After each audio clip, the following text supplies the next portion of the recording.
Botta u risposta ser jiġi wassal lilkom minn Beauty Wisdom, Game Breaker u Kicks Boutique Gym.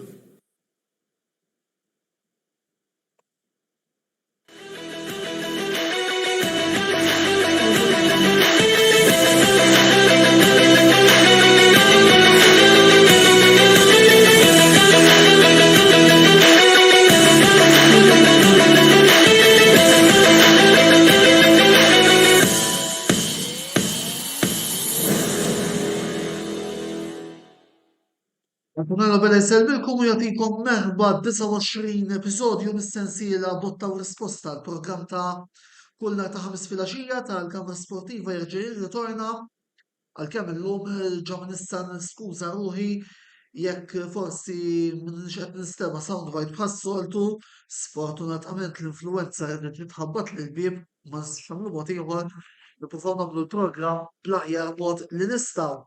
U llum ser nkomplu nitkellmu fuq il-Premier League biex din id-darba se nkunu qed niddiskutu diversi konfronti diretti illi ser ikollna f'tmiem il-ġimgħa li ġej fosthom fin-naħa tal-fuq tal-klassifika Ingliża għandna Liverpool Arsenal li se titlab nhar il-ħadd li ġej fil-5:30 ġewwa Anfield u wkoll fin-naħa t'isfel tal-klassifika għandna l-konfront bejn Leicester City u Bournemouth illi ser jintlab is-sibt fl-4 ta' wara nofsinhar u għal dan il-għan il-lejla minn fuq il-panel għandi wiċċ familjari ħafna magħkom, speċjalment dawk li segwu l-programmi tagħna ta' Mixzone, nirreferi għal YouTuber tagħna ta' Liverpool tal-partna tagħna, il-Kopajt Chris, għandna mbagħad fuq in-naħa ta' fuq il-lemin Kawċ is-segretarju tal-Arsenal Supporters Club Malta u wkoll għandna lil Gert Mikallef Xkembri partitarju ta' Bournemouth. Nħeddukom biex min irid jintervjeni wkoll kun jista' jagħmel dan permezz tal-sezzjoni tal-kummenti li għandna miftuħa ma' din ix-xandira għandkom xi domanda xi kumment x'istaqsu l-membri tagħna tal-panel fil free to do so hemmhekk. Mill-bqija nibdew l-ewwel parti tal-programm tagħna tal-lejla. Chris, qabel xejn merħbu fil-programm Botta u Risposta tal-lejla. Naf li bħali minn tisbita waħda tnejn li aħna bħalissa ma tantx qed insew. Għatik forsi tina kantej fil-qosor biex tibdew fuq il-logħba li kellkom it-tlieta. Għad Chelsea anke minħabba l-fatt li l-biraħ ma stajtx tidher fuq Mixzone, allura nħallu naqra spazju għalik forsi tina kantej fil-qosor fuq il-logħba tal-ħamis jekk jogħġbok. Segwaċi tal-Botta u Risposta kif qed inti naqgħa ma niflaħx ukoll u dik ir-raġuni li ma dertx il-bieraħ ġifieri kont naqgħa ħażin aktar millum. Nixtieq li kieku għeddin kif qed inti fil-bidu tal-programm għadek kemm tgħid li il-partita diretta bej żewġ timiet naħa ta' fuq tal-klassifika. Darba li din post il-Liverpool ġifier qas nistgħu nibqgħu ngħidu li aħna din naħa ta' fuq tal-klassifika. Qegħdin naqal isfel ġifieri forsi fil-lob li ġejjin xinna navviċinaw ir-raba' post. Dwar il-logħba li kellna ma' Chelsea, kienet logħba li għalija Liverpool personalment ħriġna b'punt, ħriġna tajjeb b'punt. Kellna nofs it-tim ma bedix, beda b'6 players differenti, Jurgen Klopp, mill-aħħar logħba li konna labna qabel kontra City fejn tlifna bl-iskor ta' 4-1. Konna viċin li ma qlajniex gols f'ċertu mumenti. Nirringrazzjaw ħafna matul dik il-logħba il-Alisson Becker li għalija personalment kien man of the match. Kellna żewġ okkażjonijiet fejn konna viċin fl-aħħar minuta tal-ewwel ħaf, xut minn barra kaxa ta' Joe Gomez u kif ukoll xut ta' Fabinho li għadda biex minn mal-lasta għalkemm kien saved minn Kepa. It-tieni ħaf kien ħaf kwiet. Rajna ċertu players kien ilhom ma jirritornaw fosthom Joe Gomez, Matip u kol fin-nofs rajna ministers barra parti Fabinho Henderson kien hemm Harvey Elliott kif ukoll matul il-logħba aktar tard daħlu wkoll Roberto Firmino u Darwin Núñez għax Darwin Núñez ma bedix mill-bidu dakkenar kif nafu dakkenar mill-bidu tal-logħba bdew ġota ħazbar, skużawni, daħlu Nunes u Firmino. U daħna bdew fil-bidu tal-logħba beda Jota wkoll kif ukoll Salah ma bedix u floku beda Nunes qed inħawwadna fil-kambjament li kien hemm fit-klassi fit-tim ġifieri ma kien tim li għadu diffiċli ħafna l-ewwel darba fl-imkien ukoll speċjalment fuq wara fejn rajna wkoll il-Kostas beda flok Robertson, Gomez flok Trent Alexander-Arnold, Mati flok Van Dijk għax kien ma jiflaħx, kif ukoll żamm postu Konate, ġifieri it-tim kien mibdula allura tistennija performance bħal dik. Imma nerġa' ngħid clean sheet huwa xi ħaġa pożittiva għax konna naħa tal-Liverpool. Minn daqshekk minn dik in-naħa ta' dakinhar m'għandi xejn nżid. Sewwa wis, mbagħad għandna wkoll argument fuq Chelsea ma ħalli għal parti relatata ma' dan il-programm. Joseph, merħba fuq il-posta u grazzi tal-lejla ċettajt li tingħaqad magħna. Niġu issa biex nitkellmu fuq il-logħba tal-ħadd miegħek. Taħseb li l-fatt li Liverpool m'għandhomx jitilfu għall-kuntrarju tagħkom li bħalissa tridu tiddefendu vantaġġ ta' 5 punti f'ras il-klassifika se tkompli żżid iżjed il-pressjoni fuqkom għall-konfront tal-ħadd li ġej? ħaġa, grazzi tal-istadina, Antonella, nżellem l-semmija. Jien ma noħodix għax jiena emmur lura fuq l-objective tal-Arsenal għal dal-istaġun. L-objective primarju huwa Champions League spot, naturalment sibna ruħna. Infatti, jekk tippermetti li ninterrompik, il-vantaġġ attwali huwa ta' 8 punti biss tridu tilagħbu għandkom lugħa iktar mis-City bħalissa. Iva. Nkunu preċiżi. Naturalment dak huwa ta' 8 punti, il-logħba li misshom naturalment ma' tim li qed l-aħħar post ta' klassifika, naturalment ma nistgħux neskludu xejn. Però jien dejjem ngħid il-logħba ġo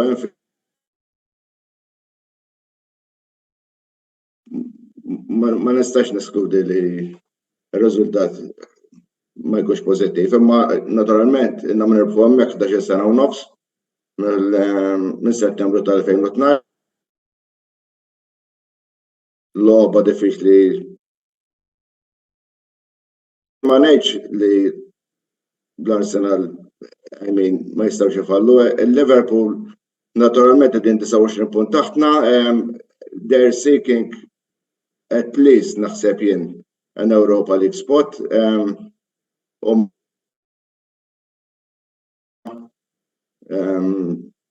L-Arsenal din on the top of their game u Liverpool tibża minnu. Naturalment rajna ġara fil-logħba tal-Manchester United fej daw skurjaw 7 ġifieri ħadd ma bassar dak ir-riżultat u naħseb jien għandha tkun logħba mill-aħjar. Jisma f'xek tixtwieġeb għad-domanda tal-pressjoni u mhux pressjoni. Jien naħseb il-pressjoni qiegħda fuq it-tnejn. L-Arsenal qed ikomplu jkabbru d-distakk ġifieri biex jieħdu l-lig għax issa din l-ewwel post ma naħsibx li jixtieq jitilfuh. U aħna wkoll kontra għal Joseph ma naħsibx li Liverpool qed jippruvaw Europa League.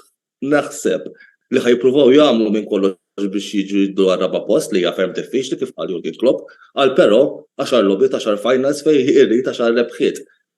Din is-sitwazzjoni diġà għaddejna fiha żmien sentej ilu konna bl-istess pożizzjoni b'10 logħbiet li kien fadal, kif kellna 43 points bħal manna llum il-ġurnata u konna ġibna 8 rebħiet u 2 draws.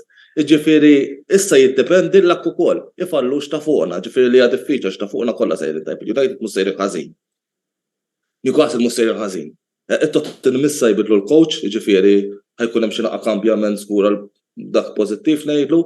Ġifieri bidu naraw x'ħajġri, ġifieri ma qasnaf x'naqbad ngħidlek għar-riżultat tal-narħat li ġej, għax il-narħat li ġej hija storja totalment differenti.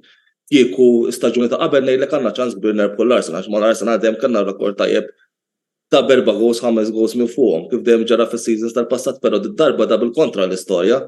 Darba kif għadu kemm semma Joseph sew, l-Arsenal qegħdin l-ewwel post 29 punt vantaġġ fuqna.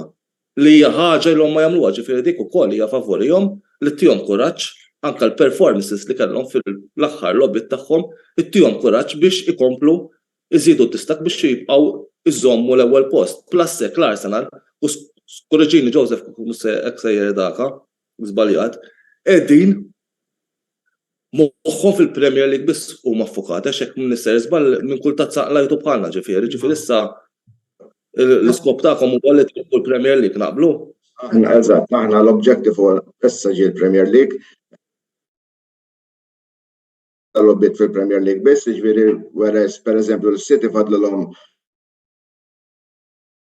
għal-Bayern home away ta' Champions League u fadlilhom FA Cup ukoll, ġifieri potenzjali qegħdin jaraw 15-16 logħba oħra, ġifieri detza plus għalina wkoll magħhom naturalment. Sewa wis, mela, immorru issa biex nitkellmu naqra ma' Kert, ħallejn naqra kwit josserva. U qabel xejn Kert, nsellimlek merħba fil-programm Botta u Risposta. L-ewwel domanda li nixtieq insaqsik għax hija domanda illi naħseb ħafna jsaqsu ilek. U din hija l-ewwel darba li qed ikollna partitarju tal-Bournemouth hawn Malta. Kif bdejt iżżomm magħhom?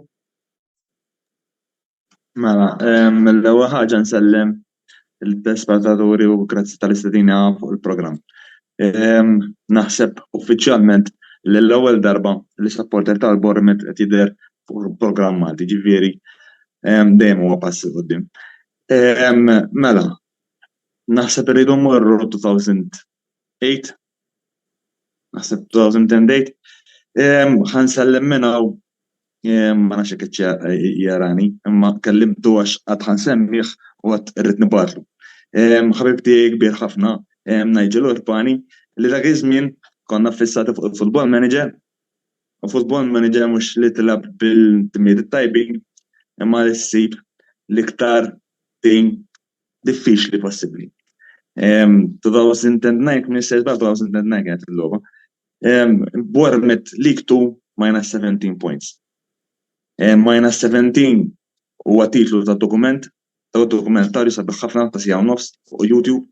Ħafna sabiħ minn nies kollha involuti fl-istorja li hemmhekk fiha nsalvaw l-istaġun. U nsalvaw il-klabb. Hija storja mmess. Jiena personalment kull darba nara qabadni l-bart. Ovvjament, il-logħba u r-realtà ma' żewġ affarijiet differenti. Fejn jiena kont inġib xi draw ma' xi Wycombe jew xi Shrewsbury. Fil-verità kienu jaqlaw 3-4.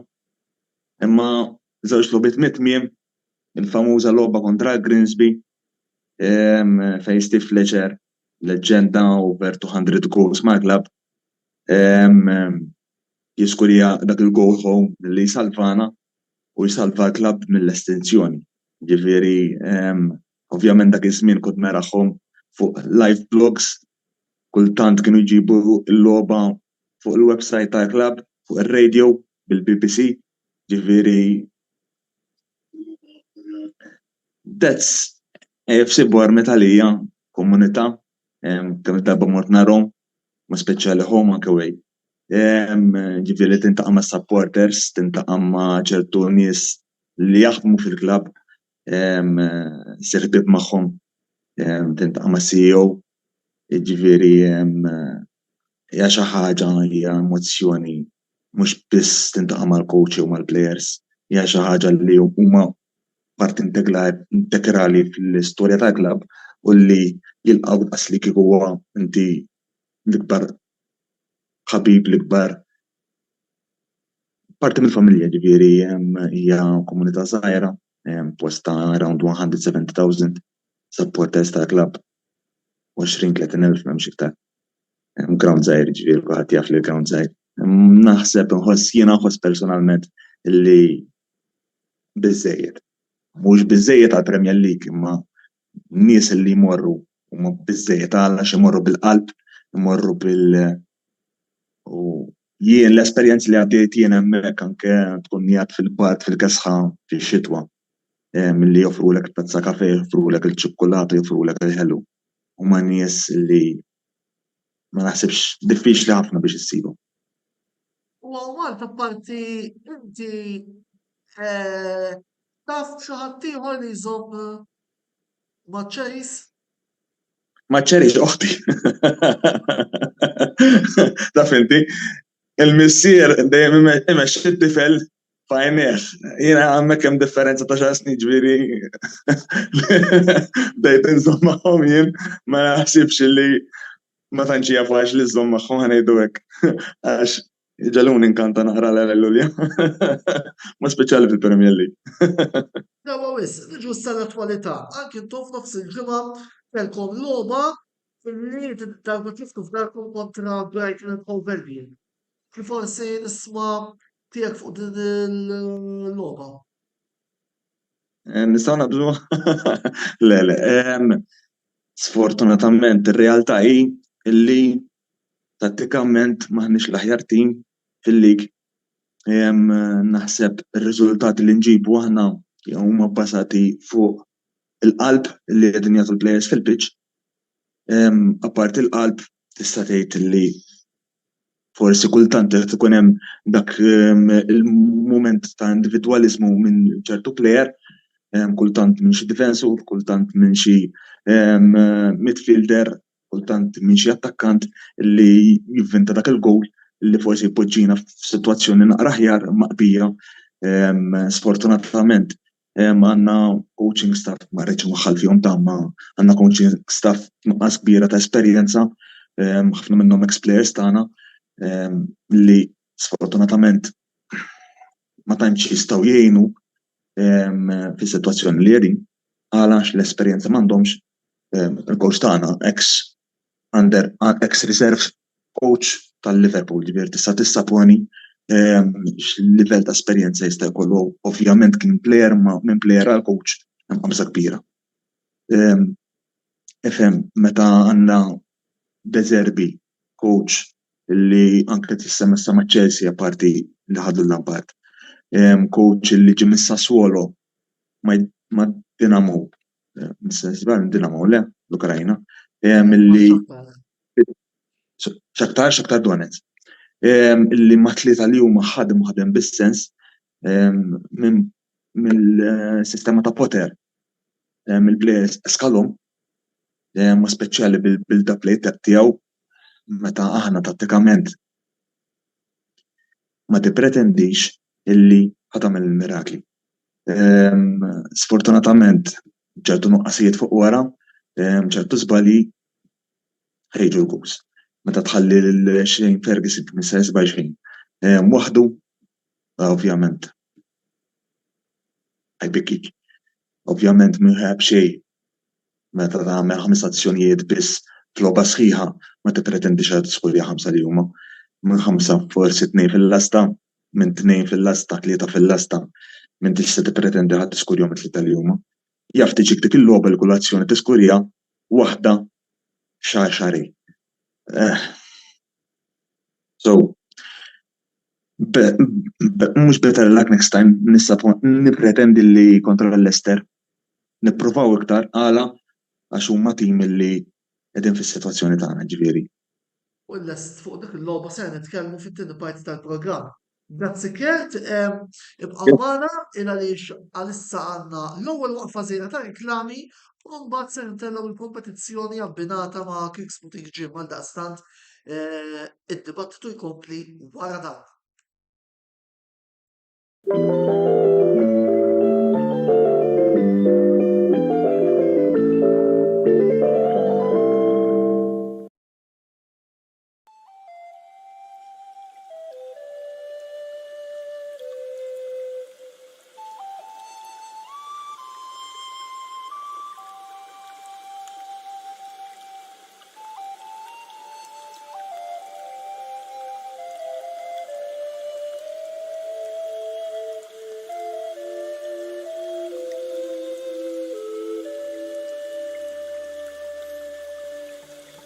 Beauty Wisdom tal-Fgura għall-aħjar prodotti u servizzi ta' sbuħija. Żuru wkoll Nails by Xerawna fl-istess stabbiliment għall-aħjar servizz ta' trattament ta' dwiefer.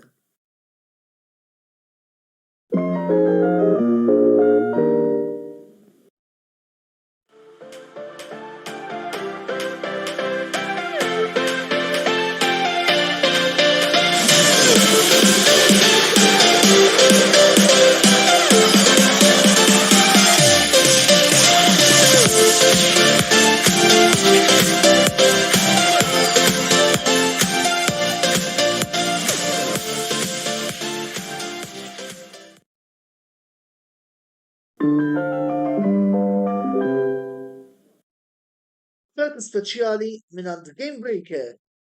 Anki int tista' takkwista kopja tal-PlayStation 5 Disc Console hekk kif Game Breaker qed joffri kopja tal-konsol flimkien mal-logħba God of War għal prezz speċjali ta' €569.99. Għalhekk dan hu ċ-ċans li ilna nistennew. ċans sa fl-aħħar anki int ikollok il-kopja tant mistennija tal-PlayStation 5 Disc Console. U mbagħad bonus bħalma hu l-logħba God of War inkluża mal-prezz. Fejn tista' ssib offerta aqwa minn din? Game Breaker, l-aqwa logħob tal-PlayStation, Xbox u Switch.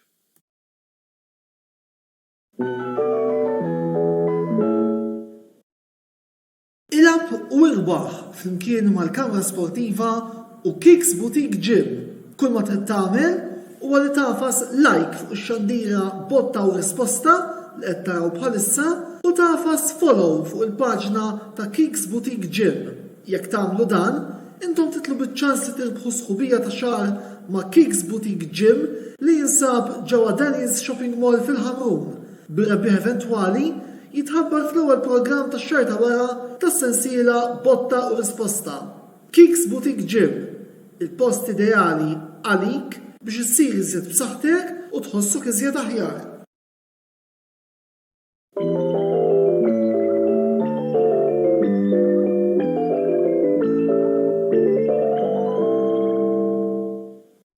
Merħba lura t-tieni parti tal-programm Botta u Risposta fejn il-lejla niddiskutu l-logħbiet prinċipali li għandna fit-tmiem il-ġimgħa fil-Premier League.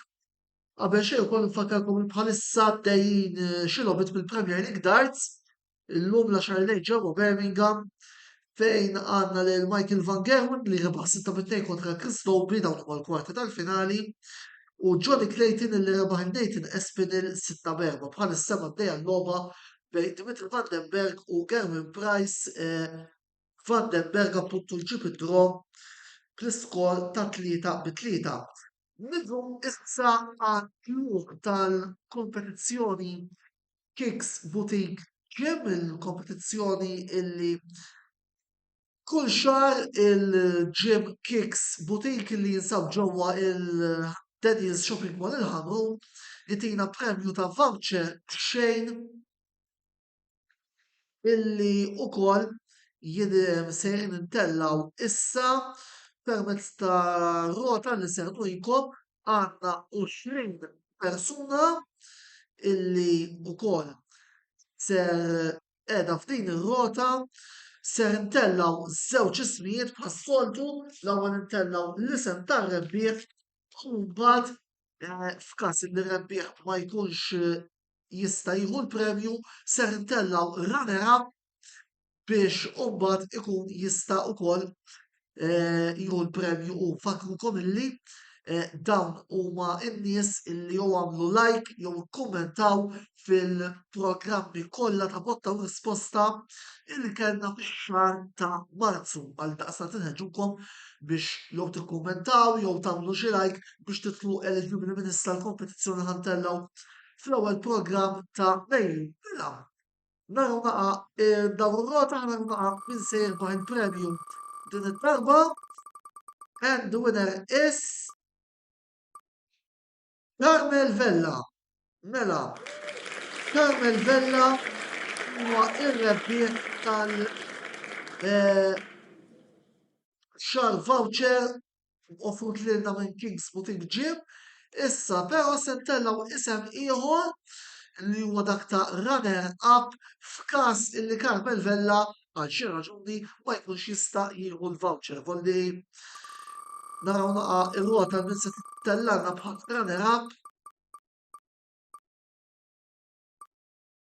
Mela f'każ li Carmel Vella ma jmux il-voucher jintiret mingħand Stefan Barbara. Voldiri ir-rebbieħ tal-voucher huwa Carmel Vella, kif diġà aċċennajna Stefan Barbara jieħu l-voucher jekk Carmel Vella jażel illi ma jeħdux.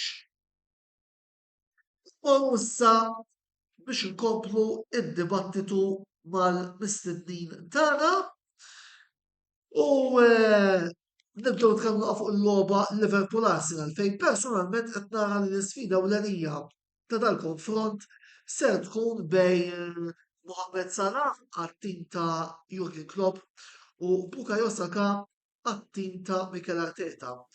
Min taħsbu ser ikun l-iktar deċiżiv nhar il-ħadd li ġej? Ma nafx li tibda minnkom tibdet Chris. La tkunu hom. Li ma sens Antonello mi ħajkun deċiżiv. Bejn żewġ players. L-iktar deċiżiv matul il-logħba. Fimni. Bħalissa l-Arsenal bħala tim kollettiv ġifieri ħdejna din naħseb qed ikunu aktar deċiżivi bħala tim kollha flimkien. Aħna kien hemm dik in-nuqqas ta' konsistenza bħala tim. Issa bħala players individwali naħseb Salah bħala performance ma nafx jaqbis minn Joseph u aktar deċiżiv f'ċertu sitwazzjonijiet minn Saka, anke forsi meta nitkellmu finishing u prestazzjonijiet individwali, għalkemm Saka meta jasal iż-żmien ta' Salah naħseb ħajkun tajjeb daqsu hekk mhux aktar. Issa qed joħorġulu lob tajbin il Salah dal-aħħar qed joħorġulu lob żiena, bħalma tiġru t-tim kollu tal-Liverpool. Jiġifieri waqqas taf x'naqbad ngħidlek mi ħajkun deċiżiv minnhom, però toqgħod wieħed joqgħod jaħseb Saka hekk it-tim tim tal-Arsenal ħajbqa' jipperforma kif nu jipperforma naħseb Saka mbagħad dak il-każ hu jkun id-deċiżiv. Jiġifieri ma nafx nieħu l-opinjoni tagħhom ukoll ma nafx taqblux miegħi. Bħalissa l-Liverpool li ġralhom mhux qed ikunu konsistenti fil-logħb kollha tagħhom, jiġifieri qed tarawha dik id-differenza bħalma qal Joe Renovella, ikkummentarna fil-kummenti qalilna mela kopajt, qalli mela Arsenal tajdejkom, jiena Joe Renovella. Nafu u naqbel miegħu, aħna xi tim bħal United tajdejna bħalissa mhux l-Arsenal u l-Arsenal din jagħmlu prestazzjoni tajbin. Jiġifieri rridu naraw naqax ħajġri ħadd ma nieħu xejn bi kbir li Liverpool ma jistgħux jibqgħu tilfu żewġ logħbiet. L-aħħar żewġ logħbiet ta' qabel iċ-Chelsea, ġejna draw maċ-Chelsea. Il-logħb tagħhom għandna rekord forsi aħjar. Jiġifieri il-mistoqsija tiegħek irdu naraw għandi dej Antonello mi ħajkun l-aktar deċiżiv. Però l-Arsenal kienu konsistenti. Jien naħseb u nittama li Bukayo jkun l-iktar successful f'dan l-inkontru. Però kif qal tajjeb Chris, l-istatistika ta' Mo Salah hija ħafna hija speċjalment fuq goals. Jiġifieri għalkemm Bukayo għandu season kbir u qed jipperformi anke mal-tim nazzjonali, però Mo fil-lasta narah li iktar huwa dirett. Jiġifieri, però jiena naturalment nispera li Bukayo jkun naturalment joħroġ ir-rebbieħ minn din logħba. Sewa jiġifieri iktar l-istatistika Mo Salah skorja xar goals iktar dan is-season f'logħbiet kompetittivi minn Bukayo. Jiġifieri Bukayo skorja 13 u Mo għandu 23 goals, assist din 11-10, jiġifieri kważi qegħdin l-istess. Iktar l-istatistika all over insomma fuq Instat tara li anke ball recoveries u challenges one huma very, very, very close ta' xulxin daw it-tnejn. Però aktar minn kollox naħseb jiena l-inkontru jridu jirbħu d-difensuri Robertson u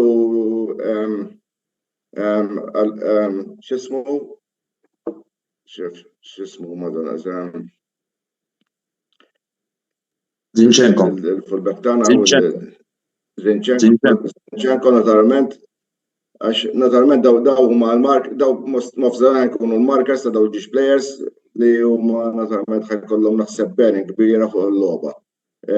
Jiena naħseb li going forward qed nara l-Arsenal at this point in time kif kienu Liverpool is-sena l-oħra jew ta' qabel meta għandek dawk it-tlieta ta' qudiemlek kellhom il-Mane, Firmino u Salah li kienu forti kbira u qed nara l-Arsenal f'dak il-livell. I mean qed tara Martinelli, Saka u Gabriel Jesus jew Trossard ġifieri naturalment dik id-differenza. Naħseb Liverpool dis-sena kellhom season imkisser bl-injuries u naħseb is-sitwazzjoni ta' transfer ta' Mane ma jenix laqqas. Ġifieri that's it. Mela, ħalli naraw xi ftit messaġġi li rċevejna. Insellem lil-Carmel Tabone u l-Emanuel Cardona li qegħdin jarawna l-lejla. Etienne Vella, proset tal-programm, grazzi wkoll lilek li qed issegwina. Forza Kopajt Chris, Joey Novella, 7 appu Milk ta' 3 bars għal Kopajt Chris, u Thomas Grek saqsi Chris, aħna s-serja s-seba visti, ma nafx hekk. Dak is-seba visti. Mona ma Joey Novella fil-każ. By the way, Kert, Joey Novella supporter tal-Bermit, għax meta l-baħtuna tgħix kemm feraħ. Jiġifieri għandkom supporter ieħor fil-klabb jekk tidduh magħhom. Anke gravata tagħhom għandu. Skużani, għax titilfu intom iżhom magħna dak mhux supporter tgħidlhom. Supporter illi jara l-logħba jisma'na fuq ir-radio meta nkunu fiċ-championship tifhimni. Dak ikun is-supporter, qed fil-kesħa 55 km fis-sija ikun qed hemm fil-bart fil-ground għax ovvjament il-ground tagħna miftuħ, qed tifhem ġifieri dak jgħidu lis-supporter. Il-miskin bil-Malti għax tkun naqsajra miskin.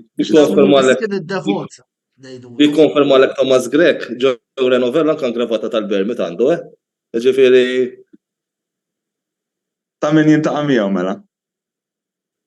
Joey Novella li nafu wkoll li huwa plejer fix-xena lokali, ovvjament forsi l-qudiem nistidnuh għal xi wieħed mill-programmi tagħna. Etienne Vella saqsik domanda oħra qabel ma nkomplu. Yes, tippreferu li jkun l-Arsenal jew l-City jilħqu it-tliet X infila tal-United u tagħkom. Nsew l-Liverpool għamlu wkoll tliet kampjonati infila. 81-83, 82-83 u 83-84. Jiena aktar nixtieqhom jaħduh l-Arsenal. Ħaqhom u kif qal Joseph ifakruni ħafna meta konna qegħdin tajjeb aħna wara ċertu żmien twil. L-Arsenal ma kinux għaddew dak iż-żmien kollu ovvjament biex jieħdu lik, però nixtieqhom jaħduh l-Arsenal jiena. Sawni, sewa mela, Kent, ħalli nitkellmu naqra fuq il-konfront dirett importanti li għandu nhar is-Sibt li ġej għand Leicester City li bħalissa jinsabu bla manager wara riżenja jew tkaċċija sejħula li tibdu ta' Brendan Rodgers. Taħseb li kapaċi tapprofittaw minn din is-sitwazzjoni ħalli ġġibu 3 punti li jiżgur mhux forsi ser jkunu importanti għal kawża tagħkom? Mela, ma mhijiex daqshekk faċli daqskemm taħseb għal raġuni waħda. Meta inti għandek skwadra manager, ma speċjali meta il-manager kun qed ifittex ċertu konsistenza għala, ma speċjali meta jkun qed jiġi ċertu rebħ importanti, hija faċli iktar biex tistudjah. Għala peress li jkun hemm il-konsistenza ħatara l-istess players, l-istess tattika, l-istess strateġiji li qegħdin ħadmu it-tim meta jkollok coach differenti u minnu għal-assistent tal-under tal-reserves l-affarijiet ħan jinbidlu. Allura m'għandekx point of reference ta' kif ħajoħroġ x'ħajdeġieli bħala tattika mhux ħajoħroġ difensiv, offensiv, ħajlqak l-unika osservazzjoni u studju li tista' tagħmel huwa fuq kull plejer individwali, id-difetti tiegħu fil-logħba, jekk forsi pereżempju l-festax tiegħu batuta, il-goalkeeper ma jafx fil-build-up mhux daqshekk b'saħħtu, allura kollok tittakilja dawk il-plejers individwali. Ifhimni, għandek il-Drewsbury Hall f'karta ħamra, għandek il-Madison li forsi għandu inġeri żgħira jgħid friskju, mbagħad għandek plejers bħal Harvey Barnes, Daka, Vardy u Janaċo li daw ħobbu l-kontrattak, ħobbu l-speed, ġifieri jekk ħatilqaħħom fuq in-naħa ta' fuq ħatoħloq ħafna spazju in-naħa t'isfel, in-naħa tad-difiża tiegħek. Sfortunatament kif għadt fil-bidu tal-programm qegħdin nibżgħu għala il-plejers of li qegħdin jibżgħu ġedin f'sitwazzjoni kara ħafna jekk hemm il-pressure tal-iżball, allura peress li l-plejers qegħdin jibżgħu mhux ħajkunu daqshekk avventurużi, għandhom dik il-katina ma' saqajhom illi ma tantx nistgħu nattakkaw għala għax inkella ħanaqalgħuh. Sfortunatament minix coach professjonali, imma ċertu deċiżjonijiet tal-coach ma tantx naqbel magħhom bħal pereżempju li jattakka l-Kiefer Moore.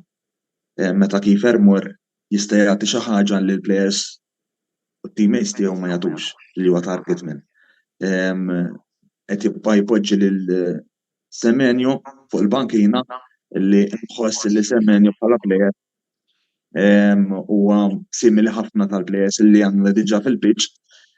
Jekk qiegħed f'logħba magħluqa ta' draw jew inkella qiegħed u jabxej minn taħt li ddaħħal dak il-plejer naqra żgħira differenti jaf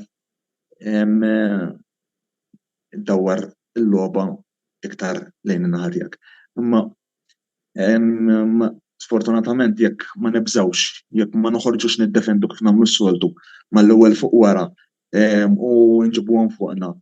Nibdew nattakkawlhom id-difetti tagħhom nħoss li punt jew 3 punti faċli, mhux faċli, imma nistgħu nġibuhom daqs kemm jistgħu jġibuhom huma jekk jattakkaw id-difetti tagħna, jekk jattakkaw l-iżbalji tagħna kif għamlu l-Brighton kif għamlu ħafna sfortunatament ħafna mit-timijiet ġifieri. Martin waqfa, domanda ġenerali fuq is-sitwazzjoni attwali tal-Premier League fejn s'issarajna fejn inqas minn 12 tim jibda l-manager. U hemm min għal darba tnejn matul dan l-istaġun. Kif tara din is-sitwazzjoni? Hija healthy ħansejħulek. Joseph. Ħanibda bikum battu naqra ukoll. Ma naħsibx li hija xi ħaġa healthy, però l-pressure fuq il-Premier League tant huwa kbir, tant hemm revenue li ħadd ma jaffordja li jkun relegat pereżempju u jew pereżempju Chelsea diġà għamlu dik il-move, it-tieni move fl-istaġun, naturalment daw qed jippretendu li imorru aħjar, naturalment ninvestew bil-golf over 600 million mis-sajf li law. U għet jaħsbu li jistaw jgħamlu daw il-moves, pero jien niftakar il-tkeċċija il-departure ta' Frank Lampard minn mal-Everton, eżatt qabel ma ġejna biex nalbu magħhom ġewwa Stamford Bridge, u skużi, Stamford Bridge Goodison Park, u dawn naturalment kienu laħqu appuntaw lil Sean Dyche u għamlu dik il-logħba kbira tagħmlu it-tieni telfa tal-istaġun, ġifieri kultant naħseb jiena mhijiex healthy per se, però naħseb kultant ċertu timiet ikollhom bżonn jagħmluha, naħseb jiena jkun hemm xi dressing room unrest jew revolt jew xi ħaġa li tkun għaddejja wara ċertu timijiet kif jagħmlu ċaqliqa instantly tara differenza anke meta jkollhom caretaker manager tara dik il-qabża fil-kwalità tal-logħb. Naturalment it is what it is, dil-ġimma konna nasbu li ħanaraw Steve Cooper ukoll li kien ħajkun mmexxi mal-Forest qed jgħidu issa li ħajżommu miegħu insomma u għaddejjin bih. Imma naħseb dik il-Premier League huwa tant huwa competitive, it-timijiet ta' taħt kif qed jgħid kif qal tajjeb Kert, pereżempju fuq il-Bournemouth għedin 18th place il-Bournemouth u tawna roba kbira lilna ġol Emirates leġġemmatilu naturalment nejmin fuq un bat irbaħnilhom f'dak id-dying moments Ġifieri ma tista' tafda ħadd il-timijiet x'intim huma kollha ta' ċertu kwalità u naħseb ħadd ma jaffordja li jmur ħażin. Naħseb dik is-sitwazzjoni tal-managers li jiġu mmexxin. Kert? Mela, l-affarijiet tibda minn fuq, sfortunatament, ġifieri. Sfortunatament, trid tara l-President, trid tara l-eżekuttiv tal-klabb, trid tara l-coach, l-istaff tal-coach, trid tara l-players, hemm il-fattur tas-supporter, hemm is-supporter fil-ground u hemm is-supporter fis-social media. Ġifieri riżultati mhux kemm taqbad u tgħid ħanerbaħ kontra ta' kontrija. Sfortunatament players huma bnedmin, il-coaching staff u l-coach huma bnedmin, kulħadd huwa lokal żball, imma ma nistgħux ikun hemm dak tip ta' bullying 2023, razziżmu mhux razziżmu, imma sfortunatament il-players, il-coaching staff, il-coaches jiġu affettwati. Għandek Joseph semma il-President tal-Chelsea. Sfortunatament, meta persuna ma jifhimx fil-futbol u jkun coach u jkun president ta' klabb, jaqbad jixtrilek balla players li il-coach m'għandux bżonn fit-tattika tiegħu qegħdin hemm xejn. Ħansemmi l-Graham Potter. Graham Potter kellu problema Cucurella u Lukrien il-winger ta' qudiemu. Għala Cucurella fl-ebda ħin u fl-ebda sekonda tal-logħba se ħares lih, aħseb wara kemm ħajqassamlu. Kif jista' il-coach jilagħbhom flimkien. Meta wieħed swieħ 88 miljun il-President u li ieħor swieħ 60. Li bil-forsi irid jilagħbhom. Għala għax hemm investiment kolossali fihom daw it-tnejn. Imma jekk ma jqassamx il-ieħor, qas ħares lih. Kif nista' nilagħbhom jien? Allura kif nista' nirbaħ il-logħba meta qasem team chemistry bejniethom daw il-players. Meta sense of feza raġuni valida m'hemmx illi jixtrilek player 110 miljuni Enzo Fernandez u jneħħilek lil Jorginho illi rebaħlek it-tazzi il-kbar fil-Ingilterra u fil-Champions League u rebaħlek il-Euro u tneħħi 12 miljun. Meta sa sentejn ilu Abramovich player reserves kien ibbijaw b'20-25 miljun għala jgħidlek għax darbaħlek dil-medalja, għax darbaħlek hekk, għax darbaħlek hekk. Ma tagħmilx sens. Imma sfortunatament meta jiġi bniedem bħal Graham Potter illi jitħallaslek il-miljuni fis-sena hemm ir-responsabilità. Issa tgħid li kienet jitlef. Dik parti mir-responsabilità. Kif u x'fatta x'għamel m'għamilx. Issa għandek paga kbira, għandek responsabilitajiet kbar, għamilt xogħol sħaħ, għajt fl-istess sitwazzjoni għala klopp stess. Li kieku naħseb ma rebaħx dak il-Premier League u Champions League kieku jien illi tlaqt il-barra. Għala xa l-istaġun tal-Liverpool u l-istaġun tal-Chelsea tnelli huma bħalissa mhumiex l-aħjar. Ġifieri għandek Moyes li fil-West Ham faxar lobiet fl-Ewropa għamlu 25 gowl u kważi 30 logħba fil-Premier League kważi jagħmlu inqas goals u issa għadhom kemm qalgħu 5. Jiġifieri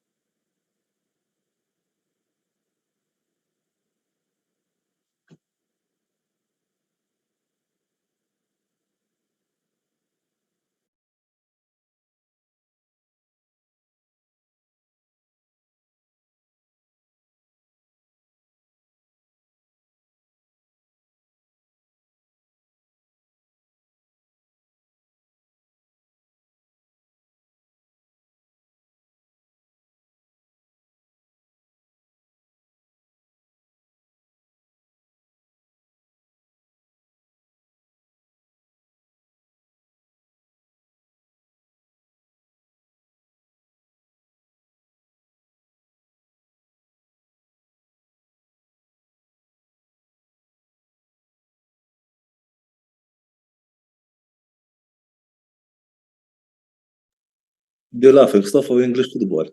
Marru għal coach li keċċew fil-passat diġà u ma ħallewx coach li investew fit-tiegħu u kont iħallihem sal-aħħar tal-istaġun. Graham Potter huwa coach tajjeb.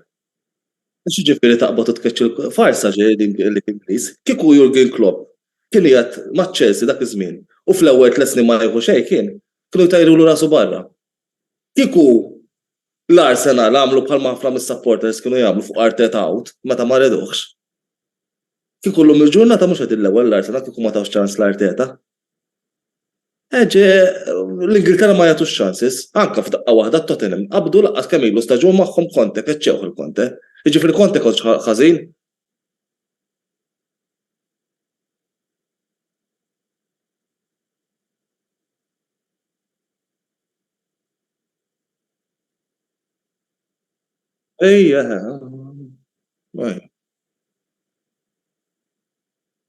Ejja, ma l-Ingilterra tu mazzerna fil-coaches, ma jagħtux chances ġifieri diżastru sirna.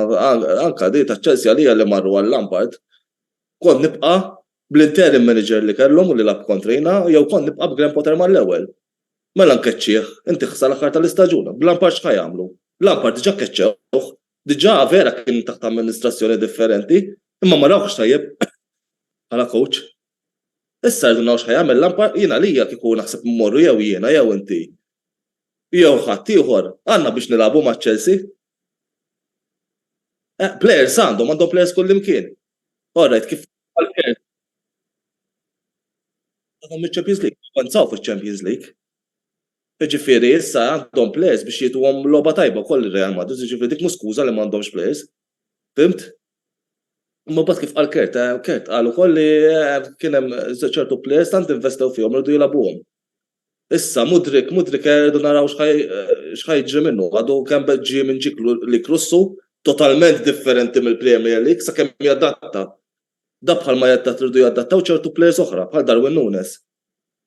Fimt? Darwin Núñez għall-ewwel għall-bidu Cody Gakpo kienu jaqlawlhom ħafna is-supporters tal-Liverpool għax ma kienux jagħtu l-performance imma player u coach illum il-ġurnata tagħtih ċans. Għax m'għandniex f'dak iż-żmien. Illum anke just tixtri player b'ċertu ammont ta' flus, ħajkollu pressure fuq biex jipperform. Jiġifieri imma għalija jiena ma dik in-naħa naqbel il-Premier League sar laughing stock fejn jidħlu managers għax too much inbidlu f'dawn l-aħħar snin. Kemm inbidlu Antonello? Naħseb inbidlu 15. Hija ġenerali qed ngħidlek imma għalija deċiżjoni ta' Frank Lampard ma kienx waħda tajba, issa forsi jinser żbaljat u jagħmel minn kollox biex jibqa' forsi hemm hu għalkemm diġà qed juru biċ-ċar li lilu ma jridux hemm fil-bidu ta' staġun li jmiss.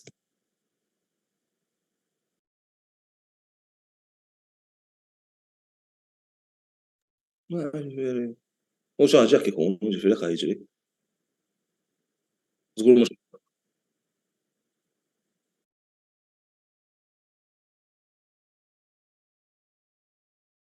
u ġifieri u aċċetta li jkun hemm u da bħalma kienu ħadu l-Di Matteo.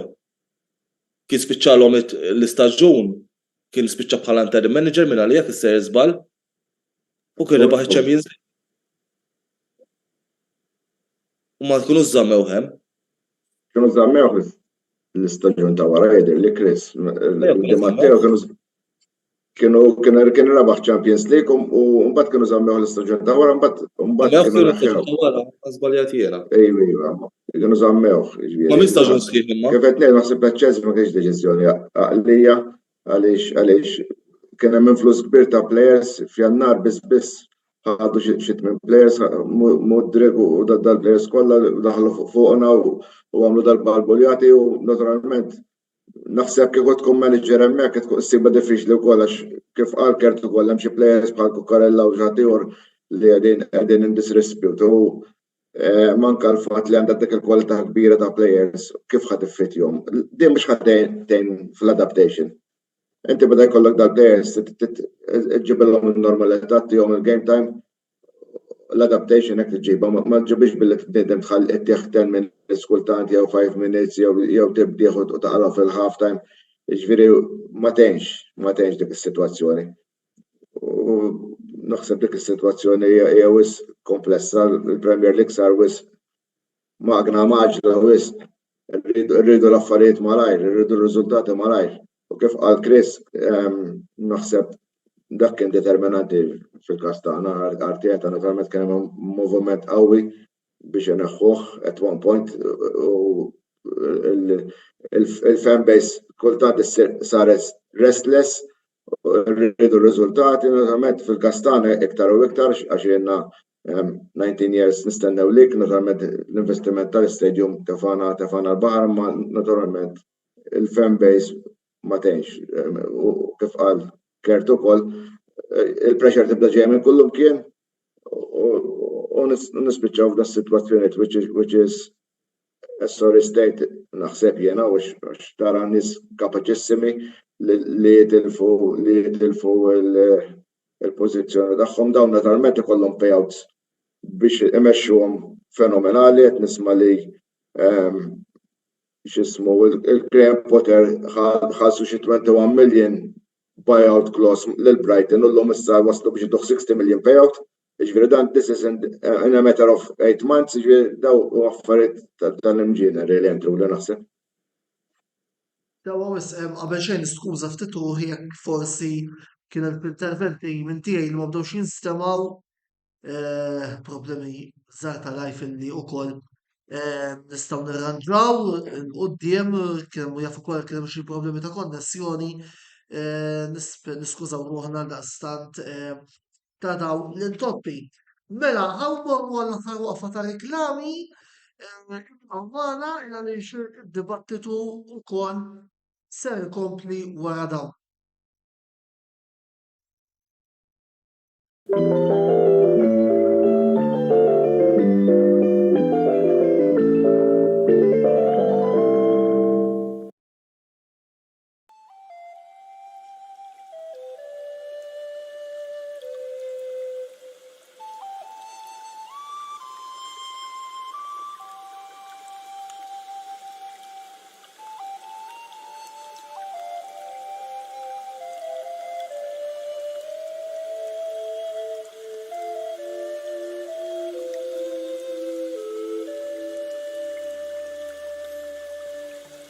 Beauty Wisdom tal-Fgura għall-aħjar prodotti u servizzi ta' sbuħija.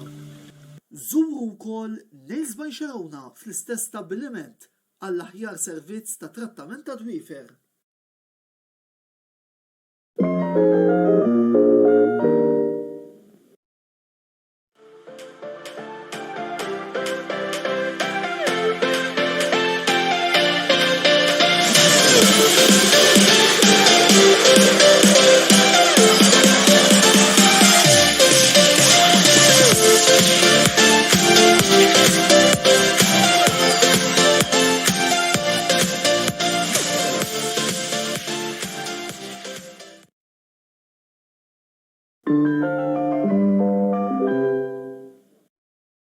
Offerti speċjali mingħand Game Breaker. Anki int tista' takkwista kopja tal-PlayStation 5 Disc Console hekk kif Game Breaker qed joffri kopja tal-konsol flimkien mal-logħba God of War għal prezz speċjali ta' €569.99. Għalhekk dan hu ċ-ċans li ilna nistennew. ċans sa fl-aħħar anki int ikollok il-kopja tant mistennija tal-PlayStation 5 Disc Console. U mbagħad bonus bħalma hu l-logħba God of War inkluża mal-prezz. Fejn tista' ssib offerta aqwa minn din? Game Breaker, l-aqwa logħob tal-PlayStation, Xbox u Switch.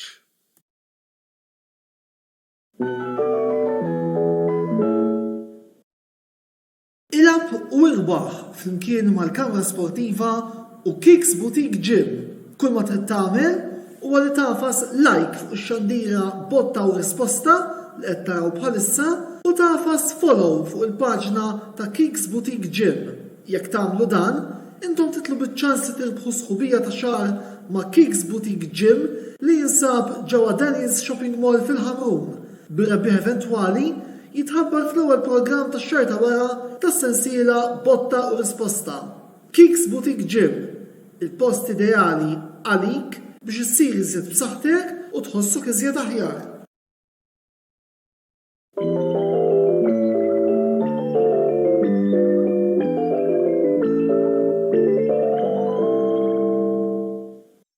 Merħba lura t-tielet parti tal-programm Botta u Risposta fejn flimkien ma' miegħi Antonello Abela, għalkemm niskuża ruħi imma jekk forsi mhux qed nistema' sew imma ninsab naqgħa nifraħ ukoll. U għal-mistednin tagħna li huma Kopajt Chris, il-YouTuber tal-Kamra Sportiva għal Liverpool, Joseph Gauci, segretarju tal-Arsenal Supporters Club u Kent Mukallef Xkembri, il-partitarju ta' Bournemouth, qegħdin niddiskutu ftit il-lobit li għana ftul il-ġimgħa l Ingilterra. Fakkarkom ukoll li min jixtieq jintervjeni jista' jagħmel dan fis-sezzjoni li għandna miftuħa likom fuq il-paġna ma' din ix-xandira. Aġġornamenti oħra relatati mal-Premier League Darts, Gerwin Price jirbaħ 6-5 ma' Dimitri Vandenberg u bħalissa imma dejja l-logħba bejn Peter Wright u Michael Smith Snakebite qiegħed 4-1 minn fuq kontra t-tamrin tad-dinja. Kert, l-logħba oħra li se jkollha f'tmiem il-ġimgħa u li ħataffettwa l-qagħda tagħkom se tkun dik bejn Leeds United u Crystal Palace se tintlagħab il-ħadd qabel Liverpool Arsenal. Forsi ma nafx tista' tittina ftit kummenti fuq din l-isfida min-naħa tiegħek bħala spettatur interessat.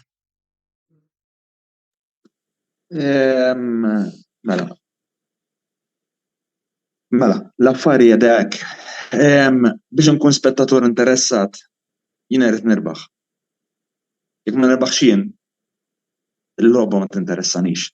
Għala, għax il-fortuna ġiba billi tistinkanti. Ta' ma taħdem int, ta' ħaġġib il-fortuna lejk. Issa, jekk jiena ma nirbaħx, ma nistax nippretendi li timijiet oħra jagħmlu bħali. Issa, żewġ telfiet ma jistgħux joħorġu minn logħba waħda. Ta' trid tirbaħ xi trid titlef jew kellha draw. Għalxejn nitlef jien biex imbagħad nitlob draw għal ħadd ieħor, ma tagħmel sens. Ma nemminx fiha, jien nemmen jekk irid insalva nsalva jien.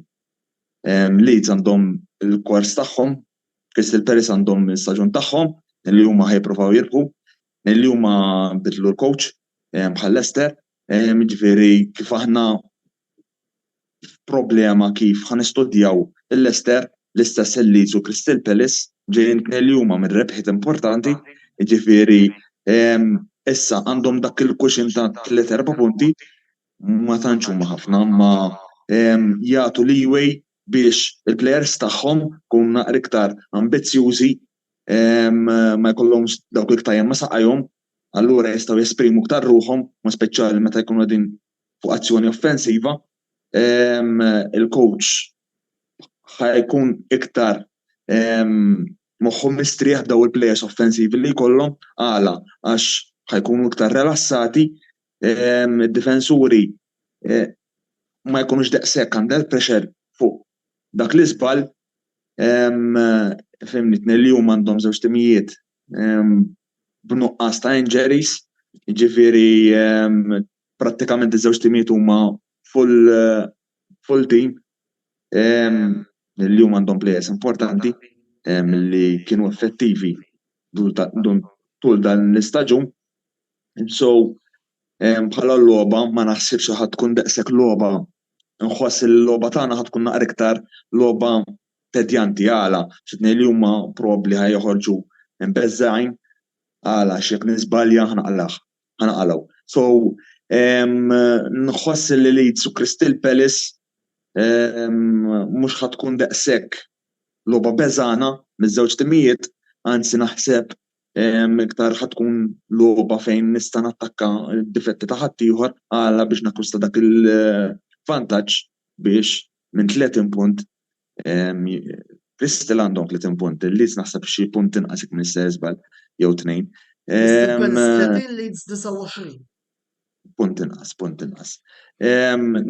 Ikunu jistgħu jżidu d-distak mill-linja mit-threshold milli jfisser mhux miljuni biss għal dis-sena 10-15 miljun, imma ma ninsewx li s-sena d-dieħla ikunu sena oħra fil-Premier League. Jekk tinżel fiċ-Championship dawk il-miljuni hemm dawk il-parachute payments imma bit-tim li jkollok trid bih kwart it-tim mill-inqas u nafu għadha kemm ħarġet millux illi aħna biex tlajna meta tlajna morna b'xi 55 miljun minn taħt għala b'da kollu biex naħlu fil-dream world tal-Premier League għala xil-flus id hemm ma speċjali għat-timijiet iż-żgħar bħalna ġifieri. Bħala logħba kif għadt jiena nħoss personalment nħoss li bħala logħba tkun naqra iktar avventuruża mill-logħba tagħna biex xieraq. Imma kultant titara ż-żewġ coaches kif ħajħolġu tattikament titara l-players mentalment u psikoloġikament kif ħajkunu jekk is-supporters u mhux ħajpuxjaw jonkella ħajqogħdu jippujjaw kull darba li l-tim tagħhom ħajmur lura da kollu jinfluwenza waqt il-logħba ġifieri. Tajjeb wis. Chris, taħseb li rebħa tista' tgħinkom biex almenu tidħlu żjed fil-ġlieda l-post fl-Ewropa League? Fimni ħana nqul l-aqwa tim, ħana nqul l-aqwa tim nies bħalissa fil-Premier League naħseb ħaddihom dik il-boost biex jitilgħu dik l-imbirka klassifika. Għal dejjem insemmi f'kull episodju dik l-imbirka klassifika. Qabel kont ngħid nibqgħu telajna kien eżempju fil-prestazzjonijiet li kellna qabel. Darba bid-differenza li ma fadlilna xejn nitilfu ġifieri ma fadlilniex kompetizzjoni oħra x'nieħdu sehem. Kif qal nerġgħu qed taħtar kmien illum jiena bħalma qal Jurgen Klopp. Jekk nerbħu l-10 logħbiet li fadal huwa importanti ħafna għax kif qallu ta' qabilna wkoll mhux biss fl-Ewropa League nitlu ma hemm ikun hemm iċ-ċans li niġġieldu għal raba' post. Ġifieri naw x'ħajġri, mhux xi logħba easy. Darba m'aħniex il-Liverpool u l-Arsenal li konna l-istaġun li għadda jew it-tliet staġuni ta' qabel, ġifieri, darba l-Arsenal qegħdin organizzati ħafna, taraw futbol sabiħ tagħhom, l-isbaħ futbol fl-Ingilterra huwa tagħhom u tas-City bħalissa, anke dak il-futbol li jilagħbu ġifieri konna ma narawhom jilagħbuh l-Arsenal organizzati aktar għandhom in-nofs verament tajjeb, l-addition ta' Trossard enithom aktar ukoll squad depth fuq in-naħa ta' quddiem, ġifieri hekk nerbħuha però nemmen iwa, hekk nerbħuha nemmen li l-10 logħbiet li jmiss id-9 logħbiet li jkun fadal ħankunu biċ-ċans kbir li nieħdu post fl-Ewropa, sekku xew l-Ewropa League. Jew jirnexxilna b'xi miraklu nġibu raba' post. Rebħa ħadejna żgur, ġifieri dik il-boost, ħattina dik il-boost biex inkunu nistgħu nibqgħu ntejbu l-prestazzjonijiet tagħna nkunu nistgħu nieħdu xi ħaġa pożittiva ejja ngħidu mill-istaġuniera li ejja ma tħux Ewropa League u laqqas Conference League. Jiena nixtieq raba' post biex forsi nieħdu nidħlu għal-Champions League. Imma ovvjament rebħa kontra l-aqwa tim bħalissa li hemm fl-Ingilterra ħatkun ħafna ħatwassal messaġġ lill-iskwadri l-oħra lill-Liverpool. Fil-verità l-Liverpool meta jilagħbu jirbħu meta jridu. Meta jilagħbu u rajnija din l-istaġun. Erbaħna l-City fil-bidu tal-istaġun. Erbaħna l-United ukoll tista' tgħid l-ikbar rivali tagħna rebħa li għamilna kontrihom hija rebħa kbira. Klabb soħra rbaħnilhom ukoll. Newcastle wieħed minn dawk ftit timiet li rbaħnilhom huwa aħna. Jiġifieri ovvji ħatejna biex nimxu aktar quddiem fil-klassifika. Daw l-aħħar għaxar logħbiet li fadal li huwa importanti ħafna li nerbħuhom. Sewa wis, Joseph, wasalna wkoll biex nagħlqu l-programm biss qabel ma nagħlqu x'tista' nieħdu ftit aħbarijiet min-naħa tal-klabb tagħkom jekk jogħġbok. Minħata klabb tagħna nixtieq ngħid li l-klabb tagħna huwa l-unika klabb affiljat uffiċjalment mill-Arsenal Football Club għax jippopja xi ħadd u jaħseb li jipprova jagħmel xi ħaġa fis-sens imma aħna l-unika klabb recognized bħalissa għandna kemm għamilna biannual general meeting u ħtarna kumitat ġdid kif taf inti kien hemm xi designations li ċaqalqu PROs jintħad segretarju flok Robert li kien ilu ħafna fil-pożizzjoni u ħabbass lura normalment baqa' fil-kumitat jaħdem fuq affarijiet internazzjonali.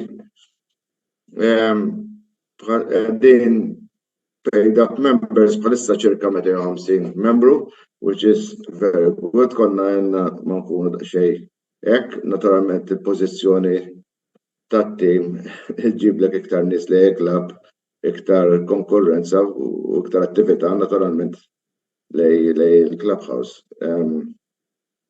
Il-ħsieb tagħna minn ġieli ġiegħna dejjem aħna dejjem għaddejjin, dejjem b'xi proġett fil-Clubhouse konna għamilna il-bathrooms ġodda, rajnihom il-qieħwa għamilna kullhom kien madum u suffetti ġodda lighting ġdid.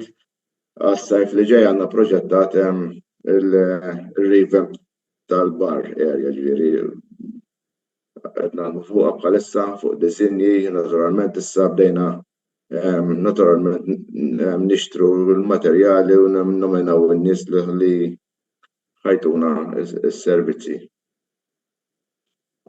Tajb wis, grazzi lilek Joseph, grazzi lil Kurt u grazzi lil Chris kif ukoll grazzi lill-sponsors tagħna li huma Beauty Wisdom, Game Breaker u Kicks Boutique Gym, l-sponsors uffiċjali tal-programm Botta u Risposta nħeġġitkom biex tużawhom illa li ukoll indirettament tkunu qegħdin tgħinu l-kamra sportiva tkompli tikber apparti li wkoll tkomplu tgħinu lil dawn l-istabilimenti ikomplu mixjin fit-triq tagħhom. Mela ngħaddu naqra għal palinsest illi għandna għal ġimgħa li ġejja.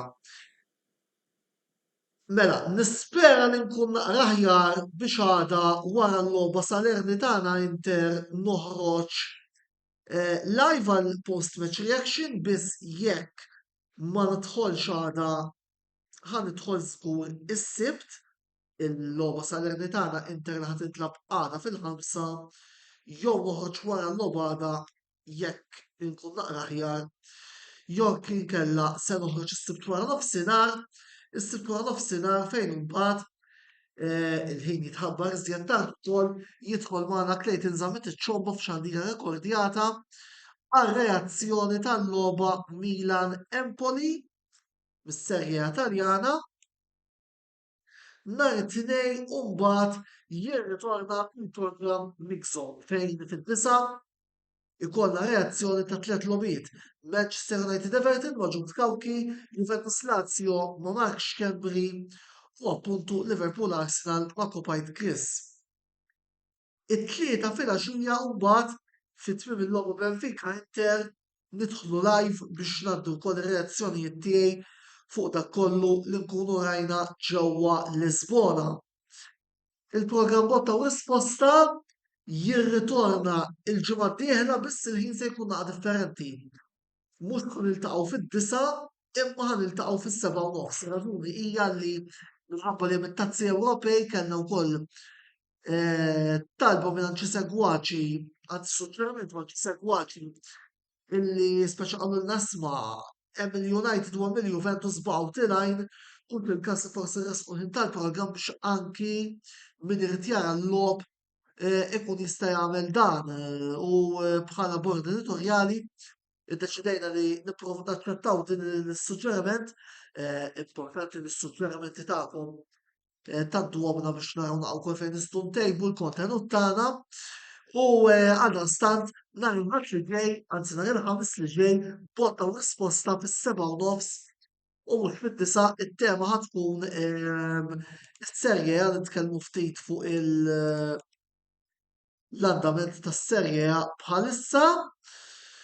Infakrukom ukoll illi dan il-programm minn hawn ftit ieħor ser ikun qiegħed fuq l-istazzjon uffiċjali tagħna ta' YouTube għaldaqstant idħlu hemm għafsu dik is-subscribe ħalli ma tkunu qed titilfu xejn mill-kontenut illi nkunu qegħdin noħorġu kważi ta' kuljum tista' tgħid fuq l-istazzjonijiet tagħna tal-kamra sportiva sakemm nerġgħu niltaqgħu jew għada jew s-sibt fil-każ tiegħi jiena Antonello Bela ma tfadal xejn ngħidilkom ħlif grazzi talli llejla kontu magħna, il-lejl it-tajjeb u ħsieb saħħit.